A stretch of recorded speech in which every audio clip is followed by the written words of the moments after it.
السلام عليكم ورحمة الله وبركاته. ساينتست المستقبل، أهلا بكم. كنت بقلب في التعليقات من فترة وقابلني تعليق لصديقي حمزة بيطلب إني أتكلم عن الدارك ويب. فاحنا قررنا في الحلقة دي إن إحنا نتكلم عن الدارك ويب. وقبل الحلقة دي أنا عندي ليك تعقيب صغير. لو أنت ما اتفرجتش على الحلقة اللي فاتت اللي كنت بتكلم فيها عن تاريخ الإنترنت فلازم تتفرج عليها علشان تبقى فاهم اللي انا بقوله في الحلقه دي، لان تقريبا اغلب المصطلحات اللي انا قلتها في الحلقه اللي فاتت معتمد عليها بشكل كلي في الحلقه دي. هسيب لك لينك المشاهده في الديسكربشن تحته في اول تعليق، وهيظهر لك كمان كبطاقه فوق. خش اتفرج على الحلقة لو أنت ما شفتهاش، واشترك في القناة لو أنت مشترك، ودوس على زرار اللايك. يلا بينا نبدا على بركه الله.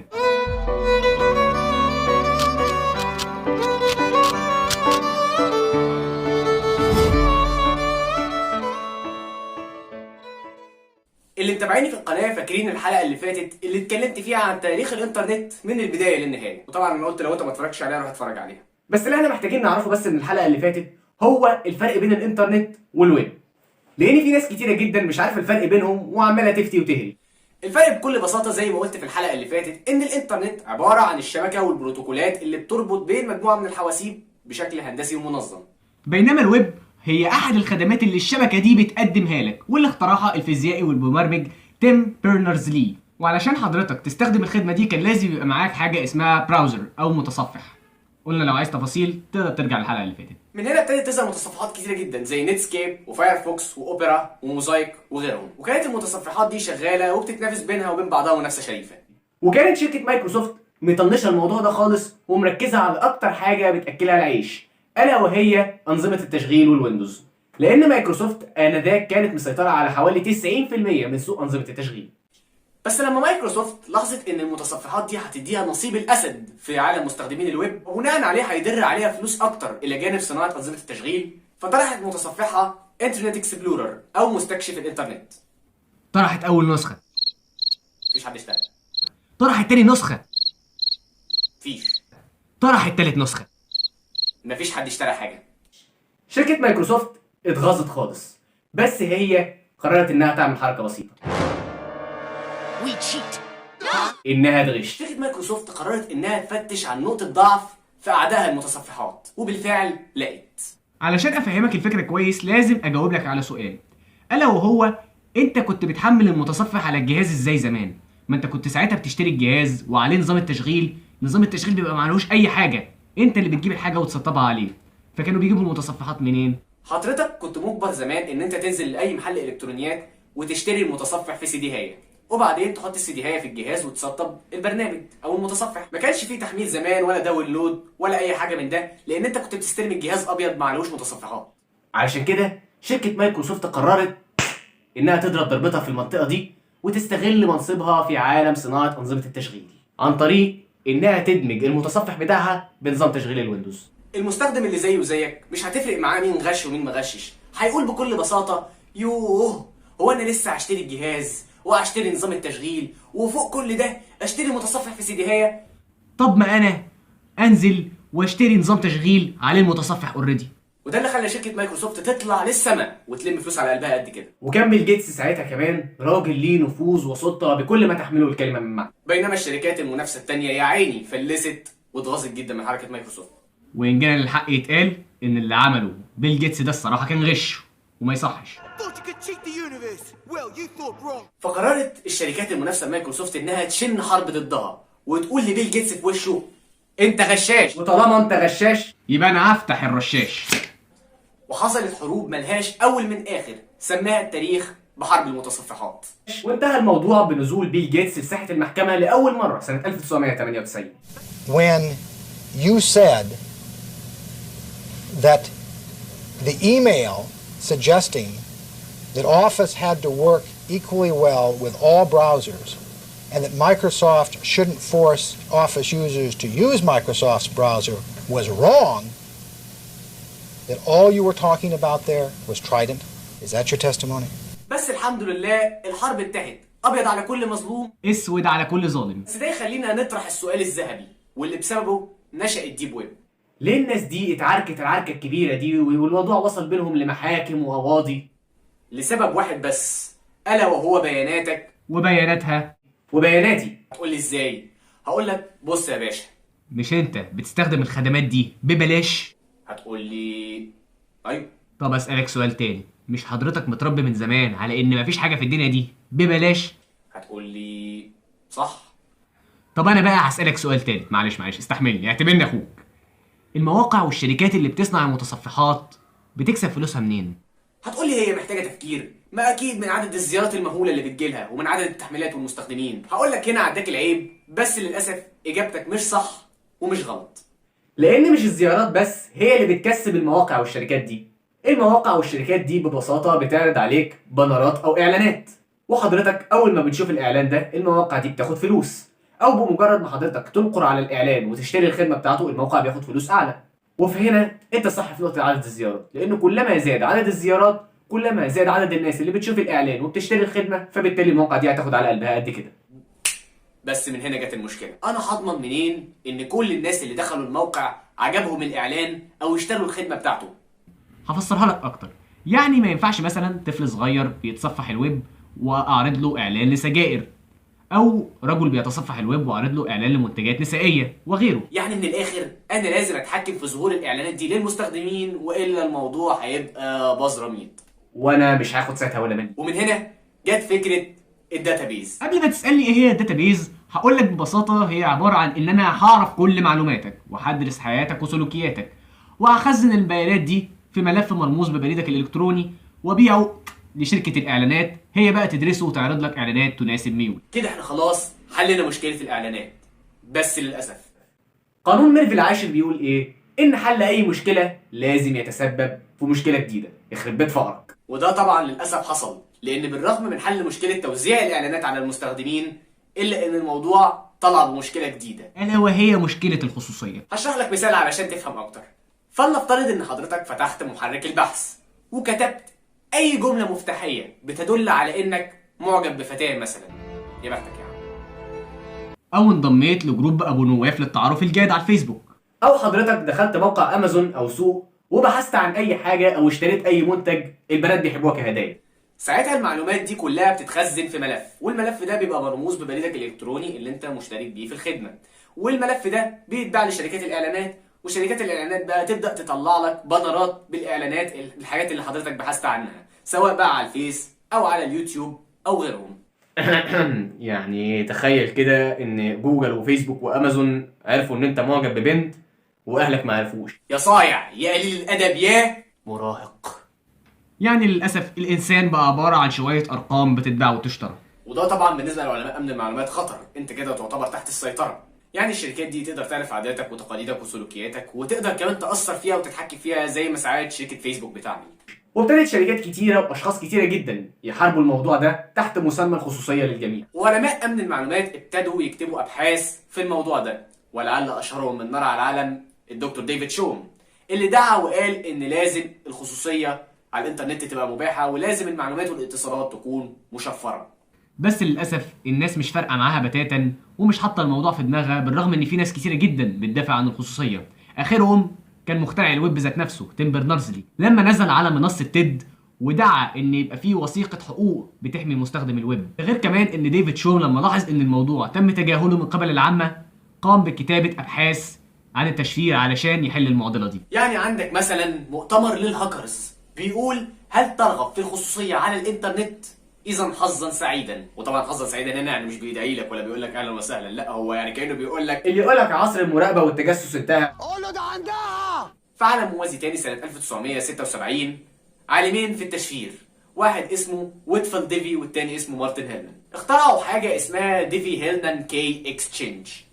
الصراحه الاختراع ده معقد ومحتاج حوالي حلقه كامله عشان نشرح كيفيه عمله، ولكن المختصر وهو المفيد اني لو انا مثلا بتكلم مع واحد صاحبي على الانترنت وعايز ابعت له رساله، الرساله دي مش عايز حد يعرف محتواها، بكتب رساله لصديقي وبشفرها باستخدام مفتاح اسمه البابليك كي، وببعت الرساله لصديقي، وصديقي طبعا علشان يفك تشفير الرساله ويقرا محتواها محتاج يكون معاه حاجه اسمها البرايفت كي علشان يفكها، والمفتاح ده مش موجود ابدا مع اي حد غير مع صديقي اللي انا ببعت له الرساله، وبكده صعب ان اي حد يفهم محتوى الرساله. بس للاسف حتى لو احنا بنستخدم برامج بتزعم ان هي بتستخدم الخاصيه دي في ارسال الرسائل، فبرضه بياناتنا مش في امان، لاني بمجرد ما اعرف انت مين وبتتكلم مع مين وامتى، فبكده انا هقدر استنتج عنك معلومات اخطر من اللي انا هستنتجها لو انا براقب محتوى الرسائل. ولك في تحديث الواتساب الجديد مثلا يحتذى به، عملت عنه حلقه مخصوصه تقدروا ترجعوا لها. بس ده من الاخر ما يمنعش ان الاختراع اللي واتفل ديفي ومارتن هيلمان عملوه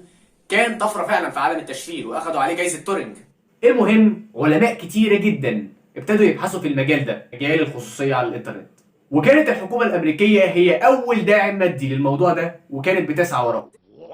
ده الحكومه الامريكيه بنفسها مهتمه بموضوع التشفير. هحكي لك قصه قصيره. القصه دي حصلت اي نعم قبل اختراع الحواسيب، بس هي هتفهمك السبب. حصلت ايام الحرب العالميه الثانيه. سنه 1918 عالم الماني اسمه ارثر شريبيو نجح في اختراع آلة لتشفير الرسائل اسمها انيجما. انيجما باختصار عبارة عن آلة شبه الآلة الكاتبة كده، بس كان فيها اختلاف بسيط. الآلة كانت مصنوعة علشان تشفر الرسائل مش عشان تكتبها. الآلة دي بتشفر الرسائل ازاي؟ الآلة عبارة عن لوحتين، لوحة حضرتك بتدوس على الحروف علشان تشفر الحرف، ولوحة بتنور بحرف تاني مكان الحرف اللي انت دوست عليه. وطبعا الحرف اللي بينور ده مش اي حرف وخلاص، لا ده بيبقى طبعا بناء على معادلات رياضيه حضرتك بتظبط الآلة عليها. فلو حضرتك كتبت رسالة ومش عايز حد يعرف محتواها، بتدخل حروف الرسالة دي على الانيجما، والانيجما بتغير حروفها. فسيادتك تاخد الرسالة دي بعد ما تتشفر وتبعتها لصديقك عن طريق شفرة مورس.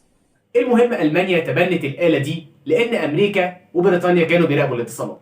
استعان الألمان فعلا بآلة انيجما، بل وطوروا فيها كمان علشان يبعتوا الرسائل. علشان كده الأمريكان كانوا بيتجننوا حرفيا، مش فاهمين حاجة من اللي بتتبعت. حتى لما كانت آلة انيجما بتقع بين ايديهم ما كانوش بيعرفوا يفكوا تشفير الرسائل، لان هم مش عارفين الشفره اللي كانت الآلة بتتظبط عليها. ولو انت شعبة أدبية أو دارس في التاريخ كويس فهتفتكر إن هو ده السبب اللي خلى ألمانيا تتقدم في بداية الحرب. علشان كده أمريكا وظفت علماء تشفير وعلماء رياضيات كتار جدا، كان أولهم وأشهرهم ألان تورينج. الراجل ده لو انت مش عارفه فأحب أقولك إن الكمبيوتر أو التليفون اللي انت بتستخدمه علشان تشوفني عن طريقه لولا ما كانش هيبقى موجود. وقامت امريكا كمان بعمل محطه سريه اسمها ستيشن اكس عشان يشتغلوا فيها ويحاولوا يلاقوا طريقه يكسروا بيها شفره الانيجما. وكان تورينج واصدقائه بيشتغلوا تحت ضغط شديد جدا لحد ما ألان تورينج فعلا نجح في انه يصنع آلة اسمها بام. آلة بام كانت بتفك الرسائل ازاي؟ كانت بكل بساطه بتحاول تجرب كل الشفرات وكل الاحتمالات الممكنه، فبالتالي تقدر تتوصل للضبط وتفك الرساله. وفعلا امريكا قدرت ان هي تفك رسائل الالمان وتقرا المحتويات بتاعت الرسائل بتاعتهم، وده اللي خلى امريكا تنتصر في الحرب في النهايه. طبعا القصه اللي انا حكيتها دي اتبنى عليها فيلم اسمه ايميتيشن جيم. الفيلم معمول باللغه الانجليزيه الرسميه، وطبعا برشحه لجميع الفئات العمريه. لو انت علم رياضه اتفرج على الفيلم، لو انت نفسك تبقى مبرمج او بتحب البرمجه اتفرج على الفيلم، لو انت ادبي اتفرج على الفيلم، لو انت خريج صنايع قسم تصريح راديو اتفرج على الفيلم، لو انت بقى بتتعلم لغه انجليزيه من الافلام الاجنبي اتفرج عليه بالجزمه، لان الفيلم الصراحه بيحتوي على فوكاب كتيره جدا هتنفعك. ويا ريت كمان لو تتفرج عليه بترجمه انجليزي او من غير ترجمه عربي. الفيلم رائع جدا، نصيحه اخويه قوم اتفرج على الفيلم، شوف الفيلم. المهم بقى، عرفت ليه امريكا مهتمه بموضوع التشفير؟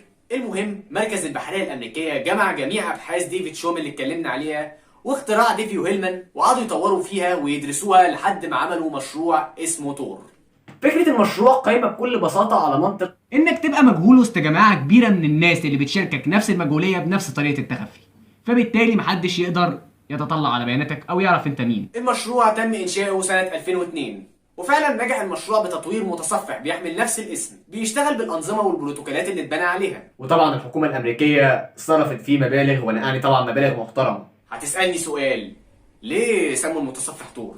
ليه مثلا ما سموهوش متصفح مارلين مونرو مثلا؟ اقول لك بكل بساطه لان كلمه تور هي اختصار لجمله The Onion Router او التواصل البصري، علشان كده رمزوا له برمز البصل. هتسالني سؤال تاني، طب يا باشا هما ليه رمزوا له بالبصله؟ ليه ما مثلا ما رمزلوش مارلين مونرو برضه؟ اقول لك بكل بساطه، بص للبصله كده وانت بتقشرها، هتلاقي ان انت كل ما تشيل طبقه من عليها تحتيها طبقه تانية، كل ما تشيل طبقه من عليها تحتيها طبقه تانية، وهكذا.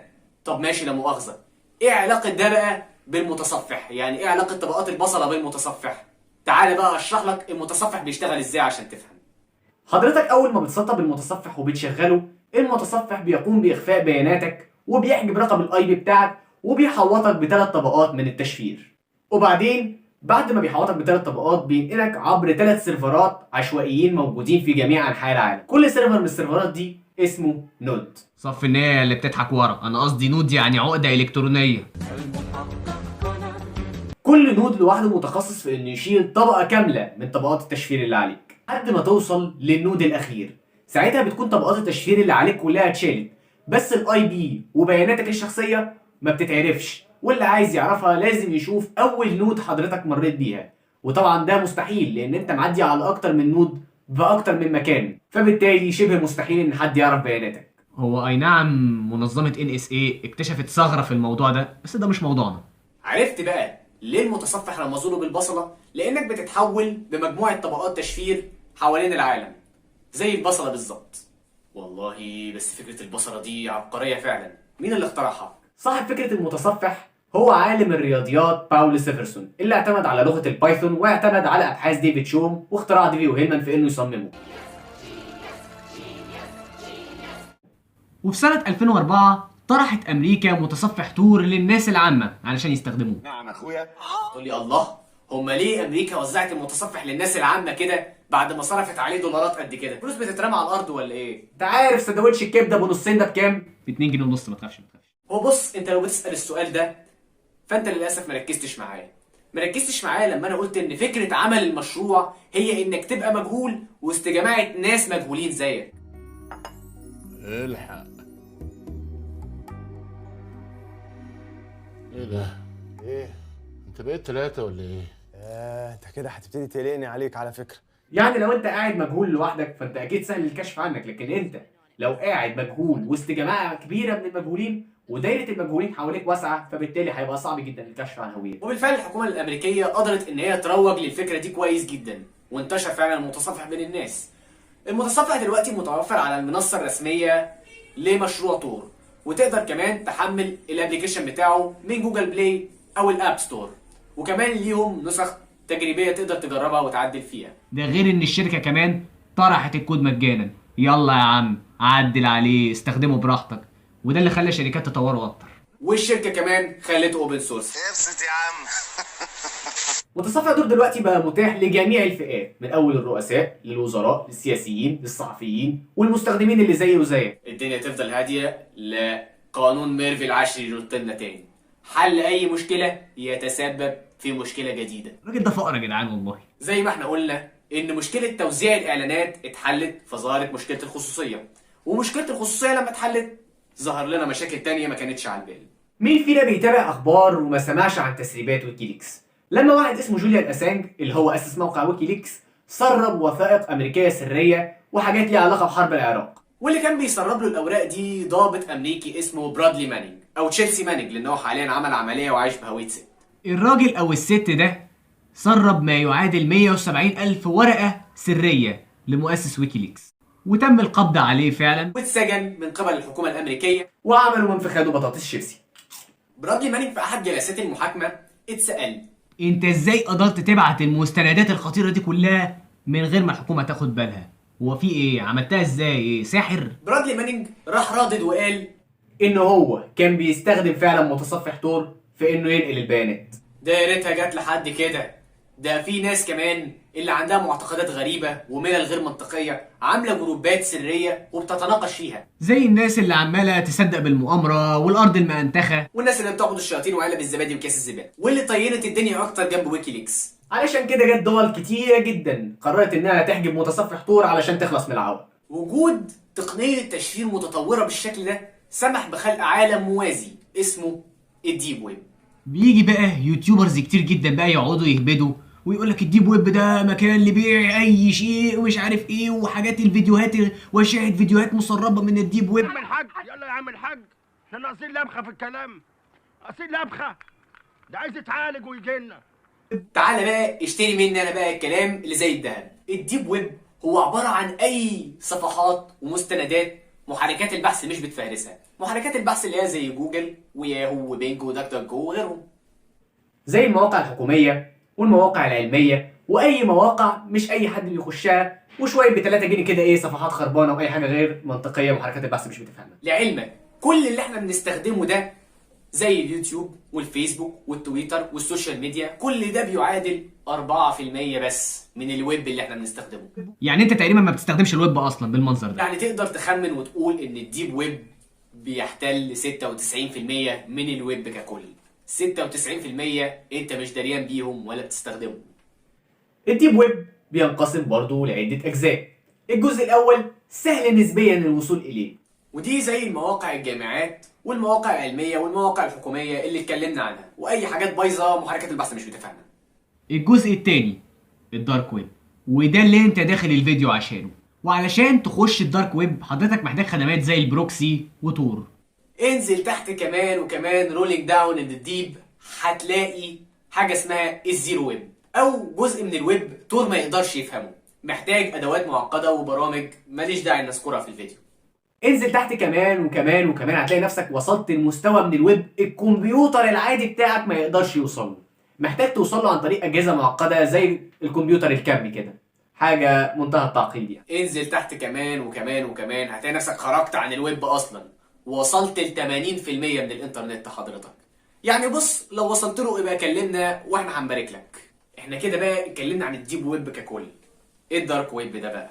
الدارك ويب ده بقى حبيب المقطع، ممكن لأي حاجة وكل حاجة. لو انت سيادتك فاكر ان الدارك ويب بيتباع عليه كل ما هو ملعون ومسحور واي حاجة بقى معمولة من جلود البشر وناس بتعمل افعال غريبة قدامك مقابل انك تدفع فلوس، فانت غلبان مله، لان كل ده موجود على الويب العادي بتاعنا ويسهل كمان الوصول اليه. الدارك ويب عليه حاجات اكثر سوءا من كده بكتير.